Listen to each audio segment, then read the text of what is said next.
교통사고로 중증 장애 예상되는 큰 사고가 일어났을 때 이제 성년 후견인을 해야 될 경우가 있습니다. 대표적인 경우는 이제 식물인간의 사지마비 같이 혼자 일상생활이 어려운 경우, 누군가 보호자의 도움 필요한 경우, 특히 본인이 의사표시가 안 되는 경우에는 본인이 재산권 행사를 대신할 수 있는 법적 대리인, 여기 이제 성년 후견인입니다. 본인이 의사표시할 수 없는 경우에 여러 가지 많이 불편한 점이 많죠. 재산권 행사를 하기 위한 어떤 여러 가지 제약이 따르는데, 통장에 입금된 것의 인출 자체가 은행에서는 성년 후견인이 아니면은 인출 자체가 안 됩니다.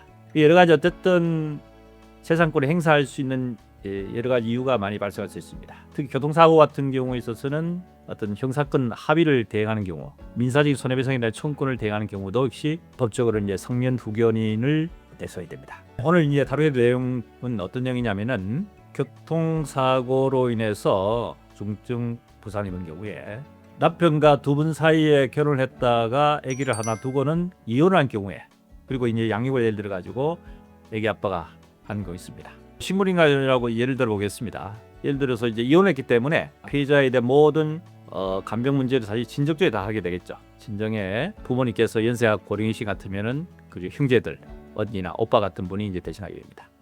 그리고 이제 아기는 이제 아빠가 이제 양육을 하게 되겠죠. 이제 법적으로 사실은 이제 이 상속에 대한 순위 자체에 대한 재산 행사는 직계 비속이 있는 경우에는 직계 비속이 1순위가 됩니다. 결혼했을 때 아기가 없으면 이제 다르겠지만, 아기가 있는 경우에는 첫 번째 순위가 이제 자식이 된다는 얘기입니다. 그리고 이제 두 분 사이에는, 부부 사이에는 이혼했기 때문에 남이지 않습니까? 자, 그렇다면은 예를 들어가서 피해자분께서 교통사고로 이제 식물인간이 됐다. 그러면 실제적인 간병 자체에 대한 거는 친정 쪽에 다 하게 되겠죠. 자, 문제는 이제 성년 후견인 신청하게 됩니다. 성년 신청하게 되면은 성년 후견인을 할 수 있는 사람을 지정을 해야 되는데, 현실적인 문제에 대해서는 이제 친정 쪽에 누군가를 내세워야 되겠죠. 그런데 문제는 환자에 대해서 실질적인 재산권 행사할 수 있는 것은 첫 번째 순위가 누구겠습니까? 자식이란 말이죠. 직계비속. 근데 자식이 미성년이기 때문에 미성년자를 대신할 수 없죠. 그 미성년자를 대신할 수 있는 게 결국 전 남편이지 않겠습니까? 그 전 남편은 남이란 말입니다. 예를 들어 사망을 하게 된다면은 직계비속인 자식한테 재산권을 갖게 됩니다. 상속권자 됩니다. 그 자식이 미성년자 되면 결국은 이혼했지만 아기 아빠가 모든 상속권자가 되는 겁니다. 실질적으로 간병을 해야 될 상황에 있어서 간병은 친정적으로 해야 되는데, 예를 들어 친정이 누군가를 성년 후견인 지정할 때 전 남편의 동의를 얻어야 되느냐 문제가 있다는 얘기죠. 그런 문제 실제 있지 않겠습니까? 왜냐하면 법적으로는 재산권을 행사할 수 있는 것은 직계비속인 자식인데, 자식이 부모인 아기 아빠가 살아계시니까 과연 어떻게 되겠습니까? 법적 입장에서는 상속권자인 자식에 대해서 직권자의 부친이 살아있다 하지만은 이분은 상속의 문제가 아니죠. 이 간병에 대한 부분은 상속에 대한 재산권에 대한 문제가 아니고, 실질적으로 간병을 누가 하느냐, 간병할 수 있는 권리가 누가 있냐에 대한 부분을 따진다 얘기입니다. 그래서 아기의 부친인 전 남편한테 동의를 얻을 필요 없이 친족 쪽에 누군가를 내세워서 지정을 해서 하더라도 법원에서는 성년이 지정을 할 수 있다는 얘기입니다. 만약에 예를 들어 지금 중증 뇌 손상, 식염, 식물인간 사지마비인 경우에는 갑자기 이제 돌아가실 수도 있지 않겠습니까?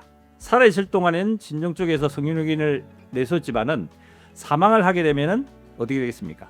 결국 자식 부친인 전 남편한테 모든 것이 가게 됩니다. 그렇다면 친정 쪽에서 상당히 여러 가지 고민이 생길 수 있겠죠. 이 재산에 대한 실질적인 상속인 재산은 아기의 몫이지 않습니까? 근데 이거를 그대로 놔두면은 이 재산권에 대한 행사 자체를 전 남편이 다 할 수 있기 때문에, 이런 여러 가지 문제 때문에 하나의 방법을 강구할 수 있는 것이, 성년 후견인이 지정됐을 때, 살아있을 때, 나중에 사망을 했을 때를 가정해서 유언 대용해서 신탁 결정할 수가 있습니다. 즉 하면 성년이 심판 결정이 되면은 다시 신탁에 대한 계약을 체결할 수 있는 허가 신청을 법원에 내는 겁니다. 신탁 계약을 할 수 있는 허가 결정을 법원에서 허가를 하게 되면은 그 결정문을 가지고 은행에 가서 아기가 성년이 될 때까지에 대한 재산권에 대해서는 절대 손을 대지 못하도록 신탁, 그래 은행이 맡기는 거죠. 그리고 꼭 필요한 경우에는 양육에 대한 비용만 인출하고 나머지는 비용을 인출하지 못하도록 묶어놓는 것, 신탁, 계약을 성년이 신청할 수 있습니다. 그렇게 돈을 묶어놓으면 해가지고 A가 만 19세 될 때까지에 대한 그 금원은 은행에서 신탁을 하고, A가 19세 됐을 때 A한테 돈을 주문해서 A가 실질적으로 모든 재산을 행사할 수 있도록 하는 법적 장치를 강구할 수 있다.